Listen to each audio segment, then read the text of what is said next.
I stood there, stunned, watching the clinking glasses and laughter all around me, until Dad, with his usual nonchalance, tossed out, "It's just a get-together, nothing fancy." But it wasn't just any get-together, it was my trust fund, every cent of it wrapped up in an $80K charade, and that was the last straw. Before I knew it, the humiliation I'd carried all these years turned into something I couldn't ignore. Revenge. So I took it all back. Before we continue, let me know in the comments where you're watching from. I honestly love reading each one. And don't forget to like and subscribe. Now, enjoy the story. I had always considered myself a patient person. A lot of things in life could go wrong, and I'd just keep my head down, roll with it. I was 52 years old, working as a corporate analyst at a tech firm, and trying to make the most out of every situation. There were bills to pay, errands to run, and responsibilities to shoulder, but I'd learned to manage it all. I didn't ask for much. Well, except for one thing. The trust fund my father promised me. It was supposed to be my escape, my freedom, my cushion for when I needed it most. But Dad? Well, Dad had other plans. "Sarah, come on!" my older brother Tim shouted from the front door, waving me inside. "You're gonna miss all the fun. Dad's waiting for you." I paused for a moment, my fingers nervously clutching the hem of my sweater.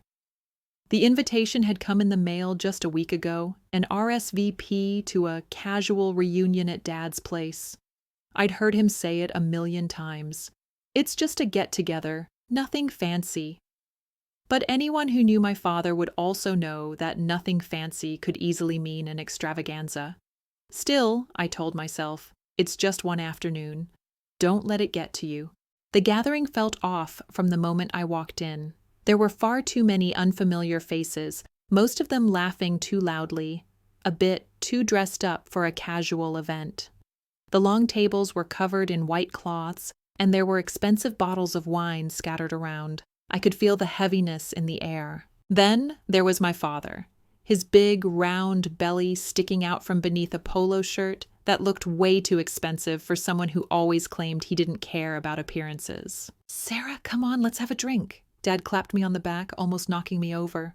"Thanks, Dad," I muttered, faking a smile. "Where's the guest list?" Dad waved his hand dismissively. Just a few friends from the old days. Tim invited some colleagues, too. Nothing major." "Sure, Dad, nothing major." I grabbed a glass of wine, needing something to settle the nerves crawling up my throat. But as I sipped the drink, I realized something unsettling. I'd seen this before. This party wasn't just a casual get-together. It was planned. I knew exactly what he was up to. The conversation at the far end of the room caught my attention. A couple of Dad's old business partners were talking in hushed tones, laughing about something that made the hairs on the back of my neck stand up. The name trust fund was mentioned. No, it couldn't be. I leaned in closer, pretending to fix my dress, but really listening hard. "She doesn't know," one of them said, his voice low but sharp. "It's all in the plan. If she wants the money, she's got to play by the rules." Another man chuckled. "She'll never know, man. Her old man's got this locked down." I froze. That was when the rage set in. I should have known. I should have known that this casual get-together was never about reconnecting with old friends. It was all about the money. My money. Without a second thought, I marched over to Dad. "Dad," I said, my voice trembling but controlled. "What's going on here? What's all this?" "Oh, Sarah, just relax," Dad replied, clearly trying to brush me off with a chuckle. "It's a small get-together. Nothing to worry about." I stared at him. "I'm not talking about the party. I'm talking about my trust fund. What did you do with it?" His smile faltered for a split second, and that was enough. "It's not what you think," he said, the words coming out in a rushed, uncomfortable blur. "I just wanted to make sure everything was in order. You'll get it when the time is right. Trust me." The blood drained from my face. I had heard that line before, over and over again. "When the time is right." "You promised me, Dad," I said, my voice steady now, but sharp with the weight of years of frustration. "You promised. This party, this whole thing, isn't just some casual get-together, is it? It's about the trust fund, isn't it?" The room felt suffocating, the laughter and chatter fading as Dad's face shifted into a tense, tight-lipped expression. "Sarah, don't make a scene, just please." "Make a scene?" I almost laughed in disbelief. This is my money, Dad. You took it. Now, Dad said, smoothing down his shirt, trying to regain control. Don't make it worse than it is. It was too late. The words had already left my mouth. The anger in my chest burned hot, far hotter than it had in years. It wasn't just about the money anymore. It was about the years of feeling overlooked, ignored, and betrayed. I wasn't just angry, I was done. I'll take it all back, I said, my voice lower now, cold with determination. Dad raised his eyebrows, clearly not taking me seriously. Go ahead, he said, but it's not as simple as that. You'll learn that soon enough. I didn't answer him. I turned and walked straight out of the room, ignoring the curious looks, the murmurs. I couldn't do this anymore. The night was far from over. I was seething by the time I reached the driveway, the cold air of the evening stinging my skin. There were a few parked cars, their headlights casting long shadows over the smooth concrete. But all I could think about was that damn trust fund. $80K, locked away behind promises and half-truths. It wasn't the money I wanted anymore. It was the principle. The way he'd always acted like he was in charge, always thinking he could control everything and everyone. Well, not anymore. I didn't know what I was doing, didn't know how I would do it, but I was done being left in the dark. I wasn't going to wait for the right time anymore. I pulled out my phone and texted Tim. I need to talk to you. Now, no more lies. Meet me in 30 minutes at the usual spot. The usual spot was a small cafe a few blocks from Dad's house. Tim and I had spent plenty of hours there over the years, usually discussing work, life, and the family. But now it felt like the only place where I could gather my thoughts. I sat in the car for a few minutes, replaying the conversations I'd overheard. My mind raced. How had I been so blind for all these years? I had always been the responsible one, the one who handled my life with care. Tim? Not so much. He was always the one playing the game, always making deals behind closed doors. But this was different. By the time I walked into the cafe, I had a plan. It wasn't a great plan, but it was a start. Tim was sitting in the back corner, his face buried in a laptop, tapping away furiously at the keys. He didn't look up when I sat down across from him, so I took a deep breath and spoke first. Tim, you and I need to talk. He looked up, his eyes narrowing slightly, but he didn't say anything. I took that as a cue to keep going. About Dad, about the trust fund. You know exactly what's been going on, don't you? He froze, his fingers hovering over the keyboard. Then, slowly, he closed the laptop and leaned back in his chair, crossing his arms over his chest. What are you talking about? His voice was casual, but I could see the tightness in his jaw. He wasn't fooling anyone. The party, I snapped. You think I didn't hear what they were saying? About how you and Dad set everything up? The trust fund isn't just locked up. It's being controlled, manipulated, and I want it back. Tim sighed as if this conversation was one he'd been expecting. Sarah, calm down. He leaned forward, his elbows resting on the table. I get it. You're upset, but this isn't just about money. You don't know the full picture. Then tell me, I challenged him, leaning in. What's the full picture? Because right now all I see is you and Dad taking advantage of me, of my trust, my future, my everything. Tim's eyes flickered, and for a second I thought I saw something like guilt flash across his face. But just as quickly, it was gone. You really want to know, don't you? He asked, his voice suddenly low, almost conspiratorial. I nodded, my heart pounding. Whatever it was, I needed to hear it. I needed the truth. He leaned even closer, as if to make sure no one else could overhear, though the cafe was nearly empty at this hour. Okay, he said, his voice barely above a whisper. It's not just about the money. It's about what comes with it, what Dad has planned for you. That trust fund, it's a tool. You've been groomed for something bigger, Sarah. I stared at him, confused. What do you mean groomed? What's bigger than just the money? Tim looked around the room as if making sure no one could overhear his next words. Dad's been planning this for years. You're supposed to take over, run the company, but you didn't take the bait. So now, he's got this whole scheme with you to make sure you'll play along, or else. I blinked, trying to process everything he was saying. You're telling me this whole time, Dad's been preparing me for his future, not mine? Exactly, Tim said, his voice laced with bitterness. He didn't want you to make your own choices. He wanted you to stay small, manageable, But you're smarter than that. And that's why I'm telling you, he's not going to let you walk away from this easily. He has ways to make you stay in line. The weight of his words hit me like a punch to the stomach.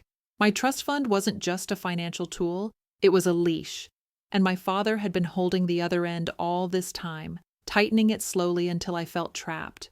I felt the anger bubbling up again, stronger than before. It wasn't just about the money anymore. It was about the control he had over my life.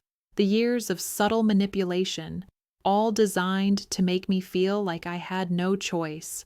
Well, I had a choice now. Then I'll take it back, I said through gritted teeth. Every penny, and when I'm done, I'll make sure you and Dad never control me again. Tim studied me for a moment, his eyes unreadable. You can try, he said, with a hint of mockery in his tone. But trust me, it's not going to be that easy. I didn't care. I was done playing by his rules. And I wasn't going to let my father's twisted games continue, not when I had the power to change everything. I'll find a way, I said, standing up. And when I do, you'll be the first to know. Before he could respond, I turned and walked out of the cafe, my mind set on one thing, taking control of what was mine. The cool night air was a balm to my overheated thoughts as I made my way to the car. Tim's words lingered like a sour taste in my mouth, but one thing was clear. If I was going to take back what was mine, I needed to start digging deeper, uncovering every last detail about this twisted scheme. The problem was, I didn't know where to start. Tim had hinted at something bigger, something I wasn't privy to. But that was the part of this whole situation that left me feeling like a pawn. I'm not a pawn, I told myself, gripping the steering wheel tighter. I've been in control of my own life long enough to see this through. I didn't go home. I drove to my office instead. It was late, but I wasn't going to get any rest until I had answers. I knew the company I worked for, Tech Forward, wasn't a small player in the tech world. My father had always claimed that his financial backing had helped them grow, but now I was starting to wonder if there was more to it.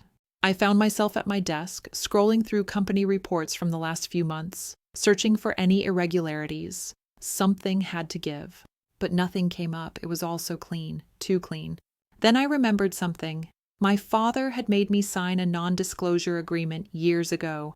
A ridiculous one, if I was being honest. He'd told me it was a formality, to protect the family name, to ensure that none of his business dealings were made public. I had never questioned it, but now I wished I had. I dug through my old email account, searching for that contract. When I found it, my stomach sank. It was the first time I'd looked at it in years. There, in fine print, was a clause that hadn't made sense at the time, but now I could read it clearly. If I were to disengage from the family business or attempt to alter the trust fund, there would be severe financial consequences. The fund would be withheld indefinitely.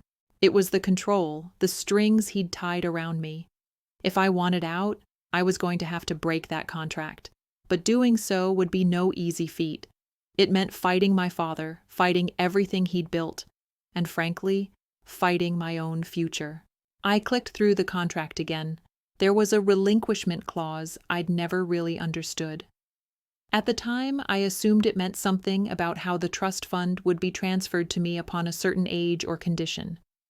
But now, after hearing Tim's words, I realized it wasn't just about the money, it was about keeping me locked in. The company, the trust fund, and all the promises made had one ultimate goal. I was supposed to be the heir. My father had been setting me up to inherit everything, and it would only happen if I played along with his vision. I stared at the screen, feeling both furious and trapped. But there was one thing that didn't add up. If the trust fund was tied to this whole family empire, why had he set up a party for me, my trust fund, with everyone in on it, but me? I couldn't take it anymore. I needed answers, and the only person who could provide them was Dad. But confronting him directly, without some kind of leverage, wouldn't get me anywhere. I had to be smart about this. I needed a way to turn the tables. That's when I remembered something else. Dad had mentioned that the trust fund could only be accessed in a way that involved a public gathering of sorts. It was a bizarre rule, but it had always seemed to be just another one of his eccentricities. What if that wasn't the case? What if it was more of a strategic move to keep me constantly tied to these so-called reunions, these get-togethers, where the business partners could discuss things I wasn't meant to hear? My thoughts were interrupted by the sharp buzz of my phone, a text message from Tim. "I'm telling you, Sarah, you don't know what you're up against. You won't win. Leave it alone." My pulse quickened. How had he known what I was planning? "What are you afraid of?" I typed back, my fingers flying across the screen. "Isn't it your future too? You're still playing Dad's game." His response was swift. "I know what you're trying to do, but I also know how this ends. It's not just about money. You're messing with something bigger. Just remember that." My frustration flared again. Why didn't he get it? This wasn't about messing with something bigger or some sort of family power struggle. It was about my freedom, my choice. The choice I'd been denied for far too long.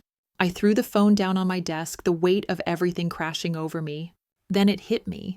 There was one person who could help me navigate this mess, someone who knew exactly how my father worked. I picked up the phone again, dialing the number I'd been avoiding for years. The line rang 3 times before she picked up. "Sarah?" It was her voice, soft, warm, but with an edge that made me nervous. "What's going on?" "Mom," I said, trying to steady my breath. "I need your help. I'm going to take back what's mine." There was silence on the other end for a moment before she spoke again, this time more cautiously. "I knew this day would come," she said quietly. "I've always known." I could hear the hesitation in her voice, the weight of years of unspoken words. I had to make this count. "I need to know everything, Mom," I said. "Everything about the trust fund, about Dad, about all of it." She exhaled deeply, and for the first time, I felt a sense of clarity. It wasn't just me against my father anymore. This time I had someone on my side. "Sarah, you have no idea what you're asking for." Mom's voice cracked through the phone, breaking the tension that had been building between us. There was a weight behind her words, an emotion I couldn't place, but I knew it was more than just fear. It was resignation. A part of her had already given up, or maybe she had simply accepted the way things were. "Mom," I said, more softly this time, "I don't care anymore. I need to know everything about the trust, the company, about Dad's plan. I know you've been keeping things from me, but I can't just—" "I never wanted you to be involved in this mess," she interrupted, her voice a little sharper now. "You're my daughter, Sarah. You deserve better than this." "I deserve better?" I repeated, my voice trembling with frustration. "I've spent my whole life thinking I was doing the right thing, playing by the rules, keeping my head down, doing what Dad wanted, but it's all been a lie.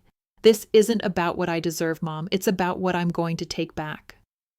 There was a long pause, the kind that stretched between us like a chasm. Finally, she spoke again, her voice softer now. "You're right," she said quietly, "but you're not going to just take it back. You'll have to fight for it, and I'm not sure you're ready for that." I swallowed hard, my fingers gripping the edge of the desk, as if anchoring myself to something solid. I had no time to doubt myself now. I had to move forward, no matter what. "I've been ready for this my whole life," I said, the words more determined than I had ever spoken before. "Now tell me what I need to know." There was another long silence before she sighed heavily, as if making a decision she knew would change everything. "Okay," she said, her voice steady now. "I'll tell you everything, but you need to understand something first. You're going to find out things that might break you, that might break us. Are you sure you can handle that?" "I'm sure," I said without hesitation. "I'm sure, Mom. Whatever it is, I can handle it." She sighed again. "All right," she said, the words coming slowly, carefully. "When your father and I first got together, it was all about business. His family had money, and mine didn't. He made me believe that everything he was doing, everything he was building, was for our future. But when you were born, I started to see things differently. He wasn't just building a future for us. He was building his empire, and you were part of that plan. That trust fund, your trust fund, was never meant to be something for you to have control over. It was always part of the game." I felt a sickening realization settle in my stomach.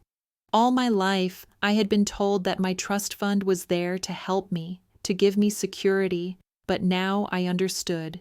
It was a tool, a way for my father to control me, and I had fallen for it. He used it to keep you tied to him, Mom continued, her voice growing colder with the words. And when you were older, he started pushing you into the business. He wanted you to take over Tech Forward. You're the heir, Sarah. That's why he made sure you were always involved, always in the loop. Even if you didn't want to be, it was his way of locking you in. My chest tightened as I absorbed her words. The company, the money, it was never about me. It was always about his vision, his control. I could feel the rage building inside me again, hot and sharp, but there was something else too, a feeling I hadn't anticipated, a cold, calculating resolve. I won't let him win, I said, the words barely a whisper.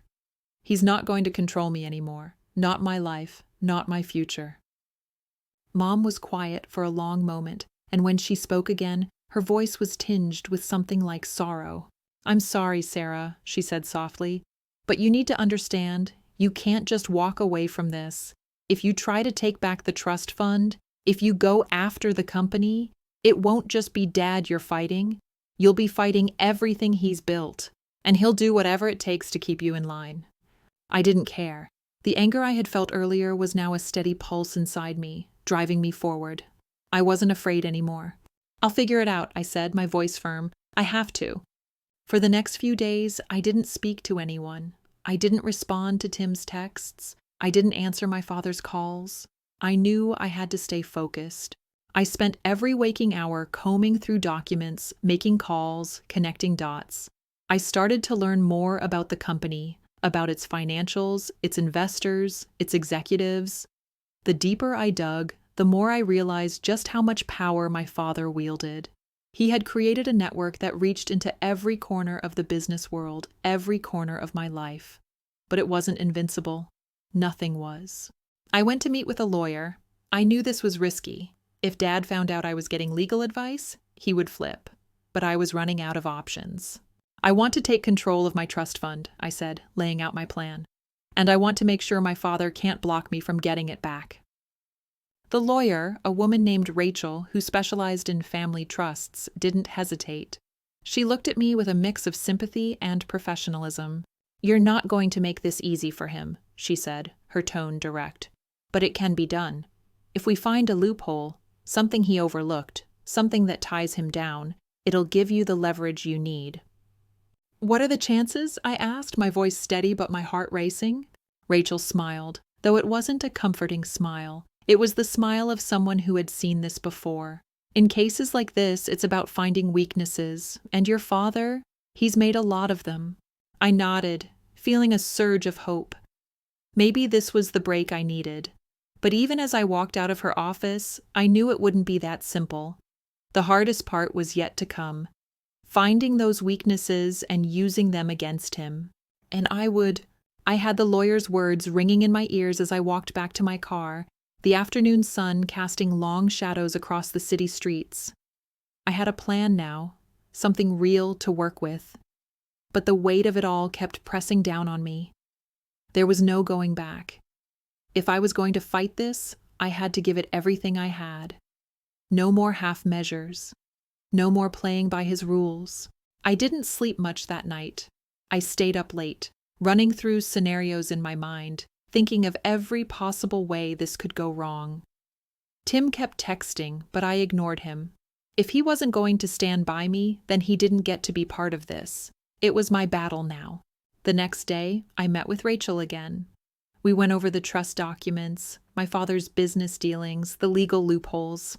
She was thorough, sharp, and patient, which is exactly what I needed. Every time I doubted myself, she reminded me why this was worth the fight. Every time I hesitated, she pushed me to dig deeper, to keep looking for the cracks in the system. Your father's not as untouchable as you think, Rachel said one afternoon as we sat in her office, surrounded by legal files. He's made too many assumptions, too many mistakes. I nodded, trying to absorb everything she was telling me. It was all starting to make sense now. My father had always thought he was one step ahead of everyone, including me. He had no idea I was coming for him, and that was my advantage. But the reality of what I was doing started to sink in. This wasn't just about money. This was about control, my control. The life I'd been living for the past 30 years had been built on his terms, his expectations, and now I was going to take it all back. It wasn't long before I found the first crack, an obscure clause in one of his business contracts that tied the trust to an event-driven disbursement clause.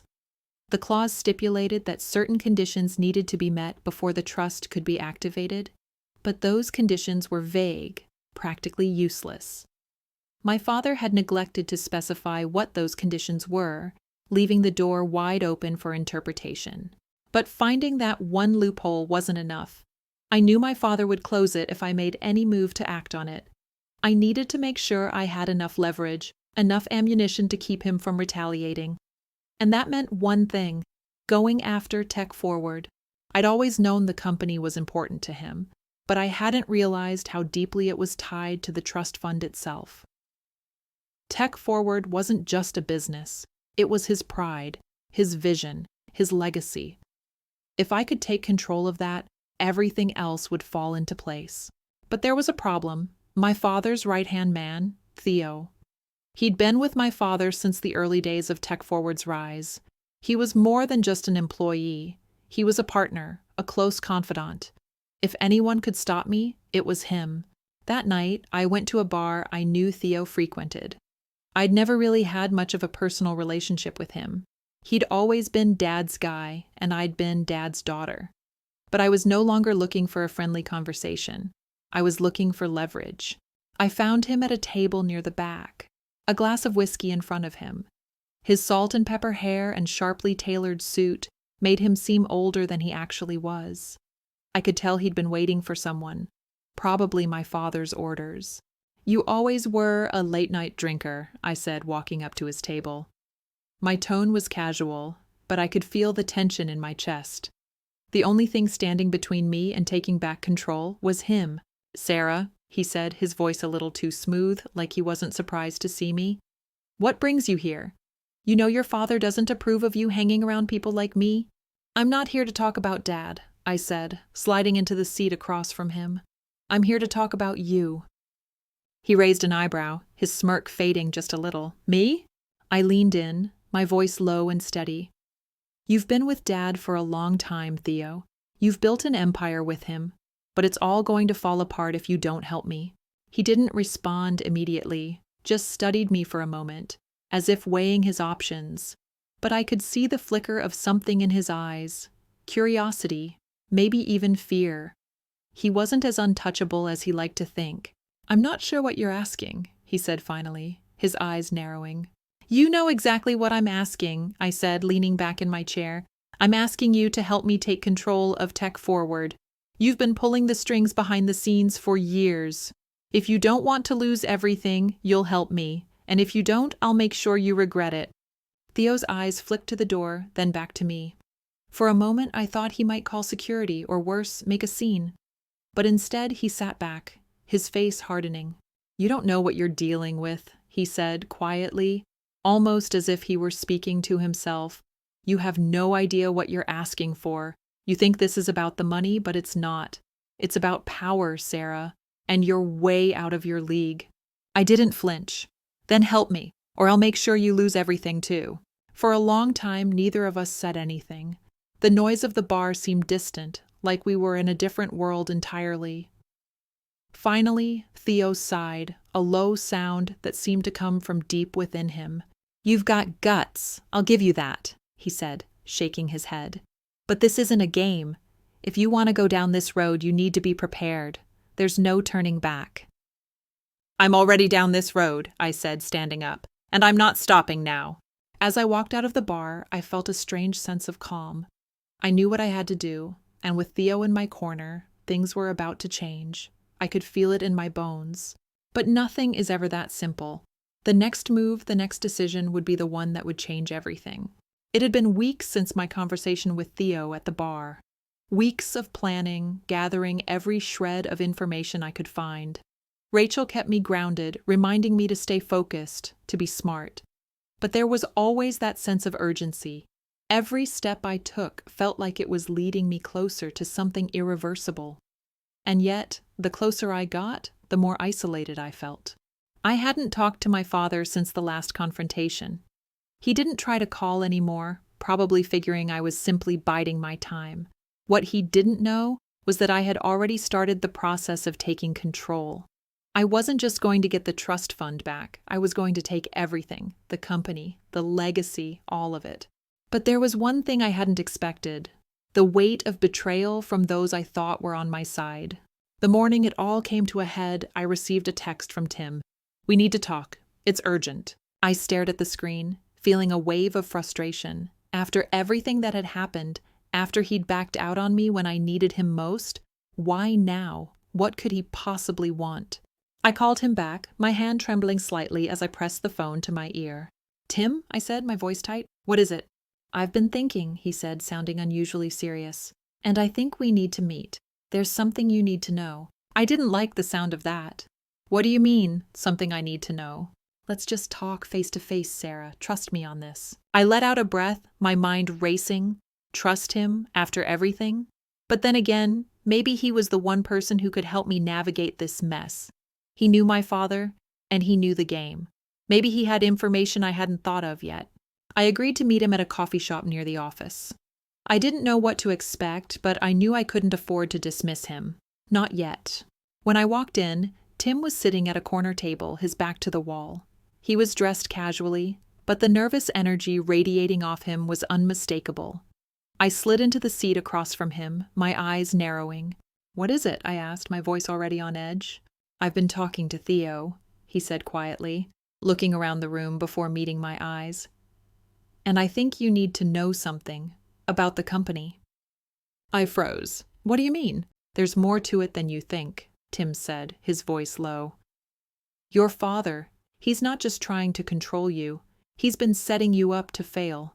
Everything you've been working on, everything you've been trying to take back, he already has contingencies in place to stop you." I felt a cold sweat break out on my skin. "What are you talking about? What contingencies?" "Your father has a backup plan," Tim said. "And Theo's in on it. He's been working with your father to make sure that if you ever try to move against him, if you ever try to take control of the trust fund or the company, they'll take everything from you. They've set up a failsafe." I blinked, struggling to wrap my mind around what he was saying. "So you're telling me that no matter what I do, I'm going to lose?" "Not if we act fast," Tim said, leaning in closer. "But we have to be smart. You need to get ahead of your father before he makes his move. You need to have a backup plan of your own." I sat back, processing the gravity of his words. "What kind of backup plan?" Tim hesitated for a moment, then slid a folder across the table. "I've been working on this in secret for the past few weeks. I found a way to take your father's contingencies down, but it's risky. If we do this wrong, everything you've been working for could fall apart." I looked at the folder, my heart pounding in my chest. "What's inside?" "Proof," Tim said, his voice low. "Proof that your father's been running a side operation with the company's assets, money laundering, shady deals with investors, the works. He's been hiding it from everyone, including you. If you use this, you can take down the entire system. The trust fund, the company, everything." I took the folder, feeling the weight of it in my hands. This was it. The thing that could change everything. The thing that could bring my father to his knees. But it also felt like the final step in a path I couldn't turn back from. "You need to make a decision, Sarah," Tim said, his voice quiet. "If you want to win, if you want to take back what's yours, you have to act fast. Theo and your father are already moving. They know you're coming." I looked down at the folder, then back at Tim. My heart was racing, but my mind was clear. I had no other choice. This was the moment where everything would either fall into place or crumble to dust. "Let's do it," I said, my voice steady. "We're going to take them down." The next 48 hours were a blur. Rachel and I worked tirelessly to go through the documents Tim had given me, to plan our next move. Every minute mattered. My father and Theo wouldn't sit idle for long. And as the clock ticked, I could feel the tension building. This was my moment. The moment when everything could either fall apart or come together. But just as we were preparing to make our move, a twist I didn't expect hit me like a punch to the gut. Dad called. I hadn't spoken to him since the confrontation, but his voice was eerily calm when I picked up the phone. "Sarah," he said, as if nothing had changed. "I know you've been busy, but I wanted to check in. You know I'm always here for you." I almost laughed. "Here for me? Was he serious?" "I don't need you anymore, Dad," I said, my voice ice cold. "You're the one who's going to need me." There was a pause on the other end. "You really think you can take everything from me?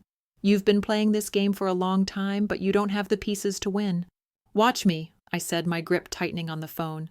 "I'm taking it all back." And just like that, I knew it was time. Time to finish this once and for all. Time to take everything I had ever been denied. This was no longer about money. It was about freedom. It was about my life. And I wasn't going to let anyone control it any longer.